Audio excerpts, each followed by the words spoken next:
Do you believe in any conspiracy theories? I think we put creative, we use it as a blanket word. If I could be a fly Intelligent on the people. wall when Layton's in the bathroom. That's not cool, dude. That's really uncool. My name's Evan. This is my co-host, Cole. What's popping off? I feel like I could be a Disney prince. Cole just solved global warming right now. Juice WRLD recently released a song, and he actually has passed away. I think Taylor Swift's overrated. The #1 podcast on Mars. Good morning, everybody. Welcome to the Run the Culture podcast. What episode is this? We've been doing this for a minute. 37, episode 37. 37? You guys have Going strong. 37 episodes? No. There's no way. Did we have you fooled? I was like, I missed 30 of those episodes that I haven't listened to. That's what I was thinking. This is episode 17. We're definitely we're in the high teens right now. Actually, 16 maybe? 16, 17 is a blurry year anyway. I am very excited about the conversation today, Cole. Oh, for sure. Yeah. I'm excited more we've got about two the people. guests. We sit next to these people at work every day, and I will just listen into the deep philosophical, intellectual conversations that they have. And I was like, man, these are some really If I could be a intelligent fly on the wall people. when Layton's in the bathroom with his shower thoughts. Oh. Because I know when he's... Continue more. If you just stop, can we just clip? If I could be a fly on the wall when we go and Layton's in the shower. That's a clip. Yeah, I was very confused about where you were going with that. That was... It is a You were pausing it's a lot too. captivating Like you were statement. really thinking about what you were about to say. Because If I could be alone with Layton in the shower, a steamy room with his thoughts, I was like, my brain, my consciousness left my body, went to Layton's apartment near Waverly. this where is not any better. This is not any better what you're doing right now. Apartment number 2036. Love He it. lives alone, okay? I know. He lives alone. With a cat. He does have a With a cat. That's not cool, dude. That's really uncool. Saying my apartment number like that. If you want to be Just roommates, dox just them? say you want to be roommates. That's okay. You did. All You right. have reached out Hey, before. shoot your about shot, that. bro. Look, Shoot man. your shot. Now it's getting weird. They didn't No, need but to know. we have definitely listened in and had Yeah. some very amazing conversations, and so We call Brock Father Brock. If that doesn't Father tell you Brock. what this conversation's about to be. I thought that was just because I'm a father. Because you are a dad. I Yeah, am that's a true. dad. You are a dad. Yeah. Dad of two. But John's a dad. He's not our Who? Father John. John Rush. Father John sounds more John- right than John Father Rush. Brock, though. No. Just Father Brock is correct. Father Brock. I like that. It sounds Father like he's a John. priest or a pope or something. What about me? What's my name? Oh, You're Brock like the cousin Layton or something. I'm cousin Layton. wizard. Layton the cousin. Okay. I felt like Uncle Is it Layton would have been cool? tight. but Uncle that's Layton, cool. yeah. Oh, Uncle Uncle- or you know Tio what? Lay in Tio. Spanish. Tio Lay. Tio Lay. Ooh. Tio. Lay. Tio Nah, Lay. you're a Tioito. Brock is Little uncle. Brock Okay. is a Okay. motion graphics and creative genius. Yes. AKA wizard. He's an absolute wizard, an engineer, a master of his craft. And you've been a part of the church for 9 years? 9 Wow. 9 years. Wait. Wrong button. Wrong button. Nine whole years. That is definitely worth It's like, celebrating. it doesn't make me sad, so that I don't know what that was. But it makes me very happy to be a part of the church for that long. Yeah, June 2012 was when Dang. I packed up and came down and started the internship. I just never left. Like nobody kicked me It's out. I kinda just the kind same of kept for me. showing up. Yeah. Hey. People are like, "Can Brock do that?" And I'm like, "Yeah, I could do that." And Yeah. then that's kind of Just been it. figure it It's out. 9 years of that. Yeah. Yeah. That's That's it. what's up. Yeah. It's inspiring to get around people who've been in the ministry way longer than I have. I Yeah. haven't even been here for 9 months. And to see people who've been here for 9 years, and now we're sitting on y'all sacrifice. Dang. It's dope. And we also I got here 3 we got- years ago, so I'm still. I mean, It's Layton, hey, Layton, Right when you on get to time. 5, you can be in the we're sitting I in don't your know, sacrifice. Layton hit the There- fast track though. Layton is also a motion graphics artist. He also helps run Pastor's Instagram.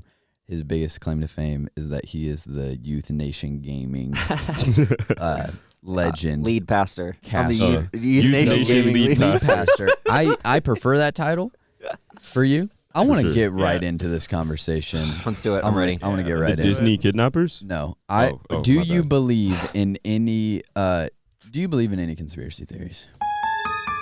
Jeez Louise. That was That perfect Oh, time. my ears hurt. That was so. it kind of scared me, but in the right way. Yeah. To where it It was what we primed me needed. for what was going A on. shiver Okay. went down my Yeah. spine. I'll be honest. When someone asks me specifically, if I believe in a conspiracy theory, it stresses me out because I feel like I'm gonna be instantly judged. That's the first thing. Because you do. Because I do. Well, it's not even so much Layton, that I believe. Did we go to the moon?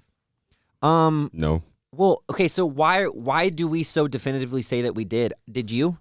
I didn't. Did you? No. It feels to me more of a matter, less of a matter if we didn't go or did we go when we say that we did. Because I do think timing was everything for the nation. When we went, it was a very big deal. Yeah. It was a big deal that we win the space race. Mm-hmm. So I think there's layers to it, but nonetheless, I don't like saying definitively that something happened or didn't happen. That's where I think we draw lines on conspiracy theories. Is like, oh well, did this happen? And like no one wants to listen to each other. And in a bit in my head, I'm like, well, conspiracy, like the whole heart of like me not being a conspiracy theorist, I'm just open to whatever. I'm like, what is it? What maybe happened? I don't know. Maybe that did happen. Maybe it didn't. I don't know. Yeah. I think it's just like because us as Christians, we've decided that when you give your life to Christ, you realize I'm going to believe this for the rest of my life. Like I'm going to believe Jesus died on the cross for me, and it's okay to question your faith, but not question like, did Jesus really die? I feel like if you start asking questions like that, it's like, I don't know. But I feel like since we are so solidified in Jesus dying on the cross for us, it causes us to be extra curious and things that we don't know. Yeah. Because like it takes a lot of faith to believe. God died for my sins. He came in the form of a man 2,000 years ago. But then for things like a man landing on the moon, we didn't see that. So it's hard for us to believe that. I think our like investment in conspiracy theories is a reflection of the lack of faith that we wish that we were able to have. Yeah. I don't think that questioning or indulging in conspiracy theories is necessarily bad. Yeah, I think there are a lot of conspiracy theories that have ended up becoming true, and it seems so outlandish and seems so ridiculous that people would discredit. Do you have like an example of one? I'm trying to think of some. I'm trying to think of some that would be like appropriate. Well, I will say this about what you said though, because that's what I think. Almost what I love about conspiracy theories is that it illuminates the truth of how I believe in God even more. Wow. Because if we're living in this conspiracy world where we're just always asking questions and I'm choosing to believe, and because I know and I've seen God move in my life or in other people's life and I'm choosing that illuminates that and makes it even more powerful for me. Yeah. Okay. Does that make sense? I think that the asking questions is key. Yeah. Is crucial to I think in an environment where you can't ask questions, I don't think you can truly believe something. And I think you were saying, but there gets to a point where you start asking so many questions that you start questioning the essential and core truths that's built upon. For example, with the Bible, if Jesus didn't rise from the dead, then none of the rest of it matters. The power of the Bible is pretty much worthless. But it's an okay question to ask, though, right? It's an incredible question. Yeah. It's a great question to ask. I'm saying that when we start deconstructing every single little bit of it, and I think it was actually just a metaphorical story that, who knows if the writer, and then it loses the chase of trying to really discover if there's truth there. I think that becomes. It then becomes, I'm just going to fit whatever I want to be the narrative into it. And I think the same is true with conspiracy theories too, where I like this idea that we didn't go to the moon. I like this idea of maybe knowing something that other people don't know. And there's something intriguing and something that is enticing about this feeling of I know something or I'm onto something that no one else does. And if I submit myself to the common belief. You're talking belief, about two different things though. You're talking about asking questions versus finding answers. So conspiracy theorists, the people who are really hardcore, and that's kind of like we think about things in extremes. So you think about the people who don't believe in it at all, like deny everything, and the people that believe everything, that, aliens, moon landing was faked, all this kind of stuff. It's like, but there's so much of a gradient in between of what people believe. And like asking questions and being interested, investigating is so important, but like just trying to hold on to answers, like, and like that's my thing with the conspiracy theories is like people build their lives around these things. Yeah. Right. And that's what kind of like messes with me is just like I don't know. It's just different of like this isn't actually it is bigger than you. So I think you're onto something, Cole, of like they feel like it's bigger than them. Yeah. Like there's something else going on outside of themselves that they're trying to crack, or, you know, a cabal of evil people that they're trying to prove are doing something. But it's just totally it's different. It's so much more different in my mind than like believing in God and believing something good. Yeah. And that's kind of the core of it is like, you know, we believe in good things. Like we believe that Jesus, like getting up from the dead, was a really good thing because it meant something really good, as opposed to conspiracy theorists who are believing really bad things and only bad things are coming. Right. So that's kind of where I like don't want to, like I'll entertain it, but I won't like indulge. Yeah, I won't build my life around it. For sure. I'm not going to build my life around something that is just trying to tear down and debase any kind of achievement, you know, that we have as a society. I want things to be clear. I, of course, want justice. I, of course, want things to be like brought to light that need to be brought to light. I want people who are truly being victimized to not be victimized anymore. You know, all that is really important. But I think all of that kind of work is honestly really boring. Like, not for me, just like the actual work of finding out if something is true or not. Like you take like, you know, the Watergate, it's like, it's kind of boring. It's really detailed stuff. It's like you're in the minutia of everything. And there are people that are doing that, or they're saying they're doing that. Like, I've got this record and all this kind of stuff. But I know it gets tough. Very granular. Yeah. Have y'all seen the movie Dark Waters? No. So it's a movie about a big company. I think it was an oil company, but there was a whole city that was being poisoned by this company because they were dumping into the water reserve. And the man who was like cracking the case was like being hunted by the company because the company was so rich that they owned like some part of the government. I think it's based on a true story too. Is that Flint, Michigan? Yeah. The Flint is another one where they're poisoning the water for decades. Yeah. That's ridiculous. One like theory that I think of often is, what if there's other parts of the Bible that we have not, like, I know that the book of Enoch was found and things like that, but what if there's like an account of Luke that we just have not seen yet? Yeah. That hasn't been found yet. Yeah. And then just because God doesn't want us to. Or like, what if there's like Bibles on the moon or Bibles on other planets? So this is a whole thing. So Dead Sea Scrolls, those exist. There are different parts of the Bible that aren't in our Bible. Yeah. So which just blows my mind. Really? Yeah, there are books of the Bible that have been found that are not included in the like Bible the Book of Enoch, or and there's more. I don't know them all, but this is my whole thing. This is a lot. You just download. I don't know what you know what you just did. You downloaded a lot of information. One of those things being, if we believe in aliens, okay, there's a whole other thing. Yeah. Do they have another Bible? Their own redemption story. Another story, another thing, right? Like, that's is what this I Bible wonder. Only speak to us? I'm bringing up you brought that up, and I was like, no. So what I think about more is about that. Eventually, like, there's a heavenly language, and God created the heavens, the earth, the galaxies, everything within. What are aliens speaking when they like? How do they receive their Bible? How would we be able to receive their Bible? Would God even want us to be able to view their Bible? When we speak in tongues, could an alien understand us? These are questions that I stay up late thinking about. Like, what if we find a Bible and it literally gives us all the answers of how to establish a civilization in space, and then once we get to space, we won't do it. Why not? Because that's the whole thing that the Bible is addressing, is humanity.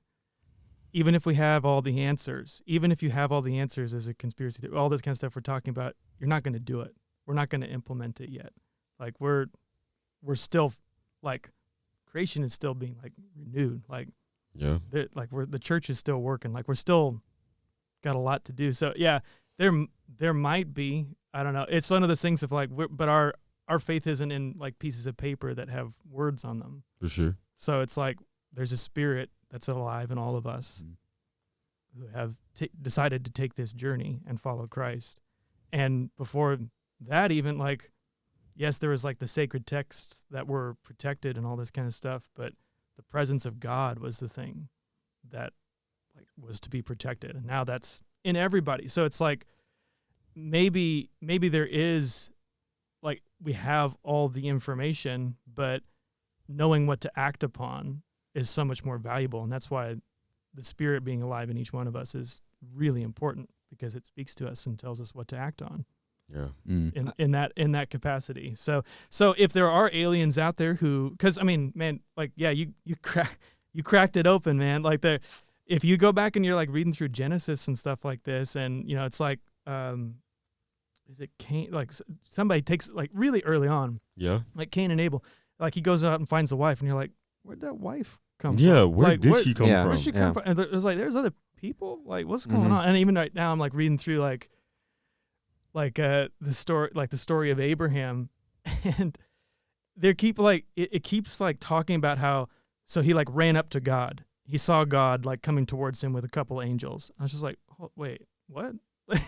Like God embodied God? Like, Could you imagine? I thought like he recognized this person that he was talking, and I was so it's like I'm spinning up all these questions of just like, well, I thought Jesus was the embodiment. Like he like manifested himself in some other way and went and talked to Abraham, and he knew him, he recognized him, all this kind. And so I'm sure there's answers to all of that, but like, and I'll continue to kind of pull on those things, but it's like, there's so much complexity out there from all this kind of stuff. And so that's kind of the thing that's tough about it, is it gets really overwhelming when we're just like talking through like, what are the answers to this? And, can we build this? And it's like, we don't know. Like we're bound by time, which is kind of an unfortunate thing, but like we're bound by time. So like we can't look out across and see everything and know what to act upon. We can only act upon the here and now. Yeah. Okay. A bit of those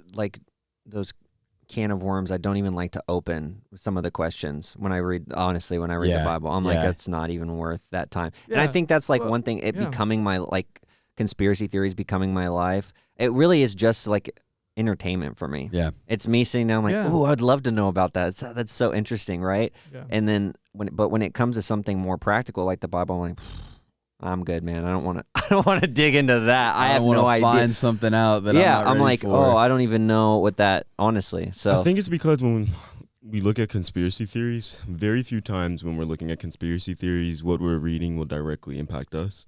And we know that when we read the Bible, even if we don't want to be impacted by it, there's going to be something that will impact us. Yeah. I was recently in Florida, and this person was giving me such an interesting mindset on the ark that Noah built. Yeah. It says in the Bible that God was disgusted with humans. So in order to like correct the discussion that he had, he went through a human to save humans. And he created a vessel that would save humans.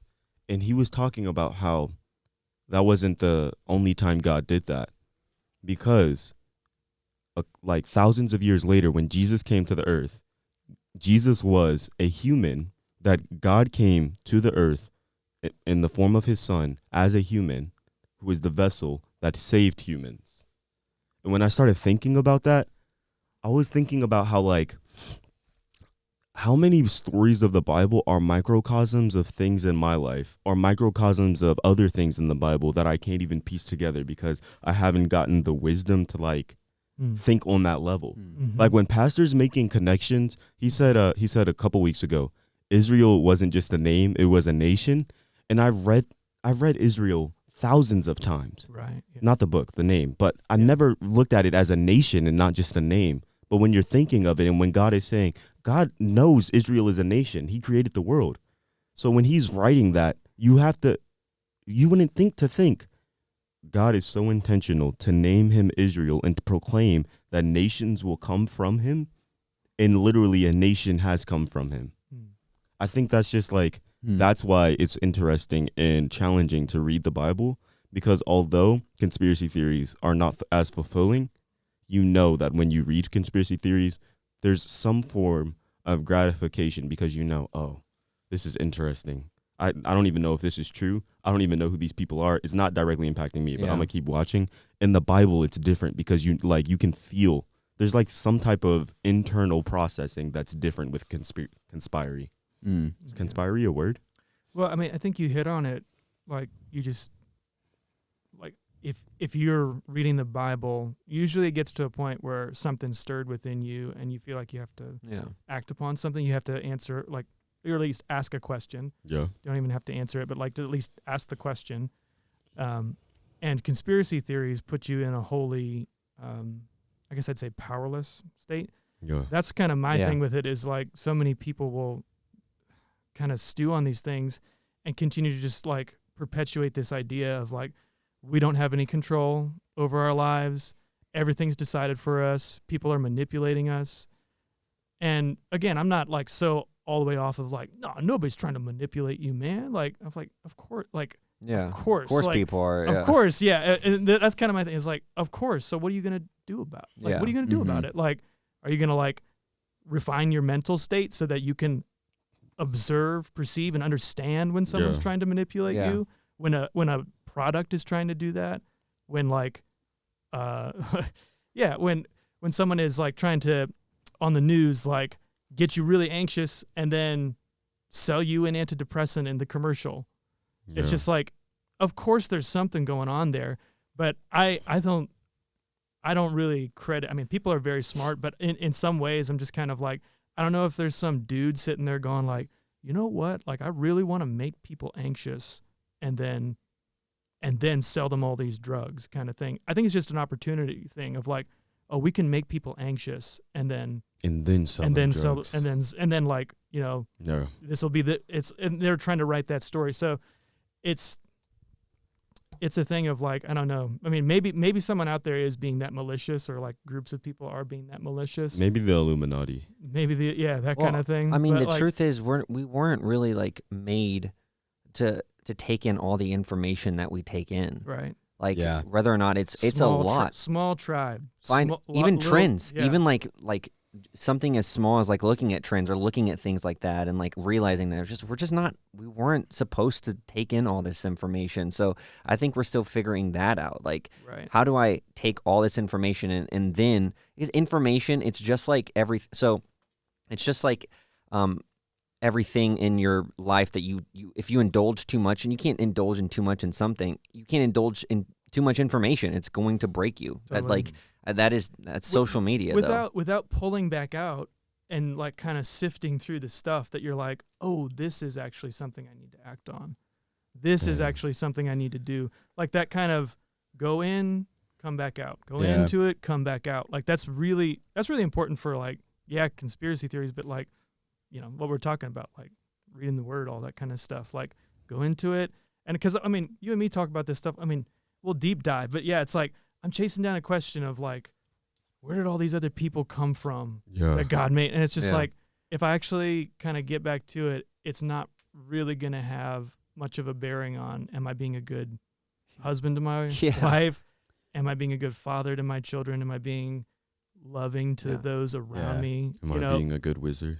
Am I being a good wizard? But this is but this is what you're explaining is wisdom. That's wisdom. It's wisdom of knowing when to turn it on and when to turn it off. When to pull back and just be like, you know, not like none of that was valuable, but like, well, I can pick up these things, kind of thing from it, or maybe I'll put that on the shelf because it actually, I'll think about it for a long time. Well, that's great. How old are you? 28. 28. Yeah. So explain what it's doing to 13-year-olds and 14-year-olds and 15-year-olds who are scrolling on TikTok and who don't have 28 years of first off, us being very fortunate. I don't know, when were you born? 2001. Got you. So you're a post 2000 baby. We're 90s. You're 90s. You're 90s. You're all 90s. We are very fortunate. I'm not saying in some elitist way, but we are very fortunate to have grown up in a time where social media wasn't everything, and it is now. Right. But growing up in a time where social media is everything, I can't seem to fathom how difficult for me that would be at those ages. Yeah.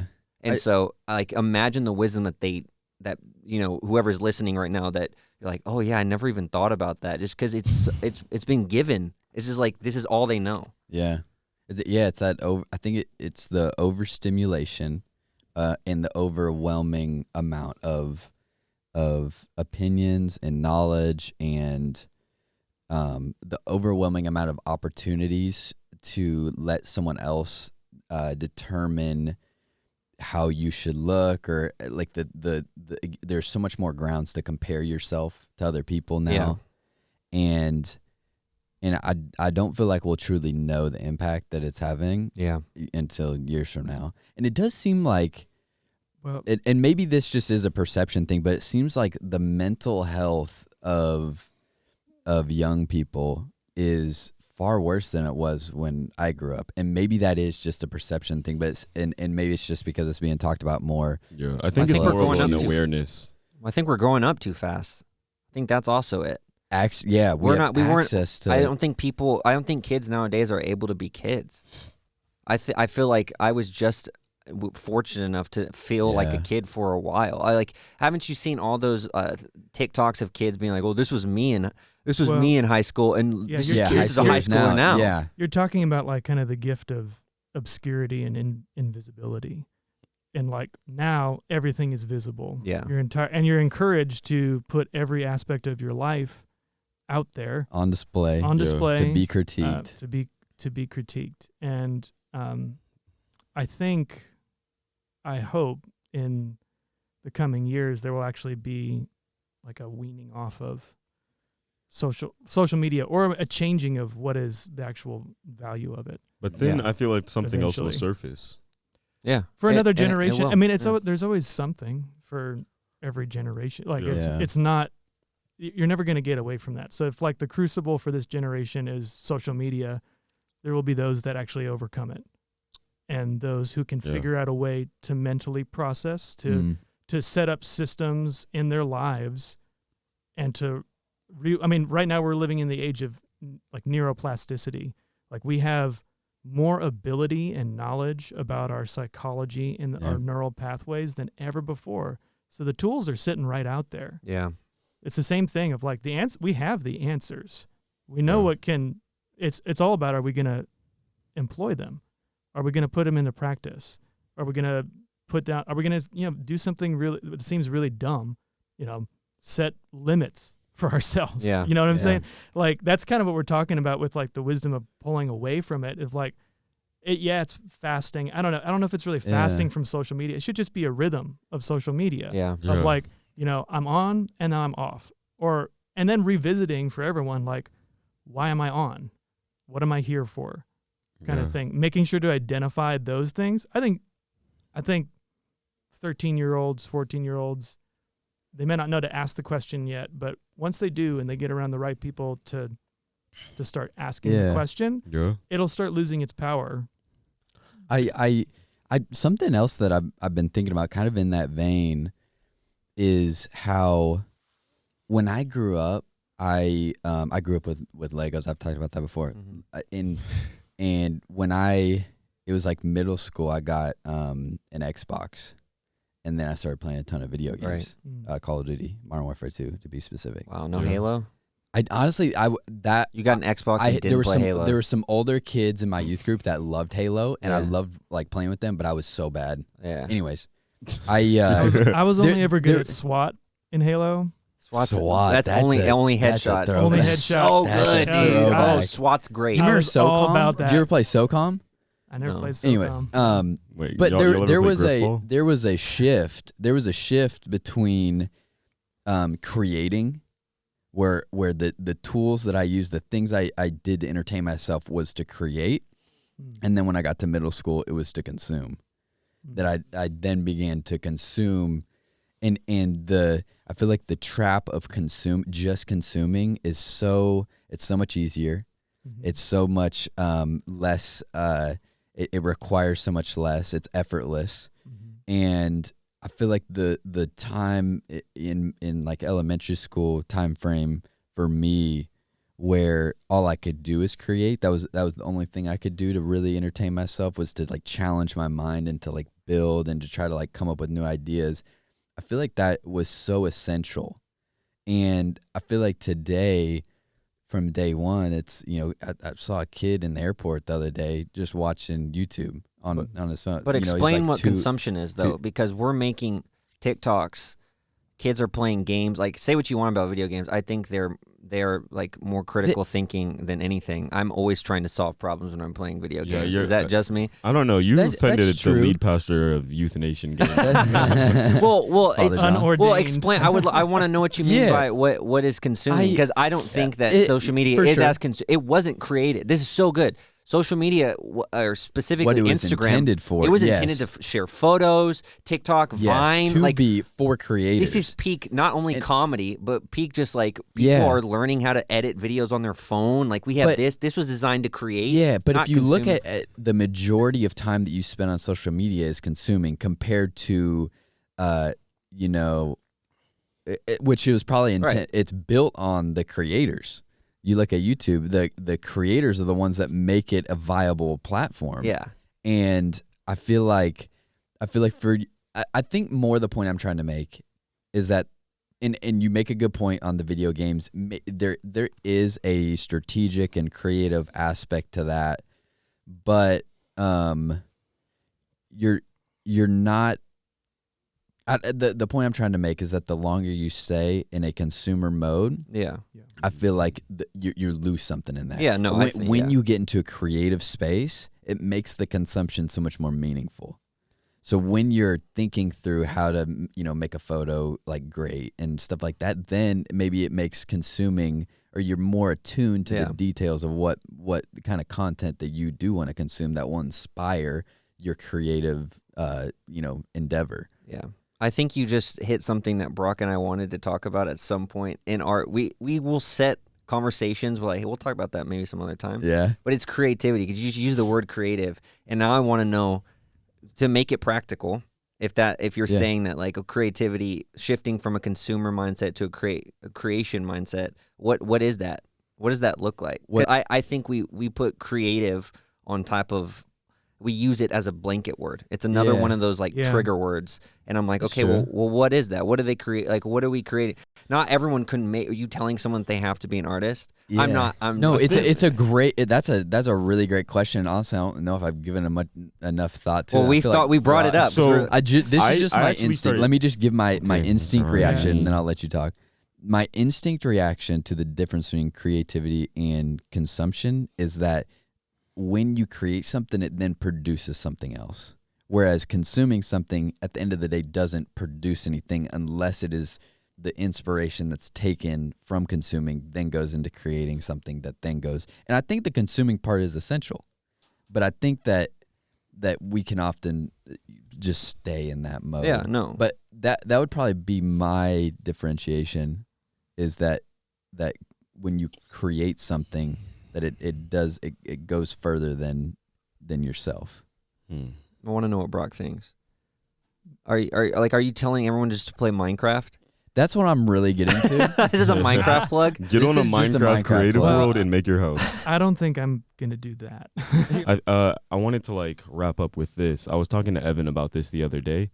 I think creation is something very complex, which is why it's so hard for us to understand. Yeah. Because creation is one of the things that God did that he shared with us to be able to do as well, which is why some of the most creative people that I've witnessed, I would say Pastor is probably one of the creative people that I've seen. But I think it's also not a coincidence that he's one of the most how would I say this? One of the people who is in their word the most that I've seen as well. Yeah. Because if you are looking for creation, the person who gave you creation would be the best person to turn to. And that's why I think creation is such a beautiful thing, because God gave us that gift himself. When you have a man and a woman, God has given them the gift to create themselves as well. That's when you can have a child. I think creation, that's why it's so hard for us to wrap our minds around it, because there's a lot of things that God gives us that we can't even wrap our minds around.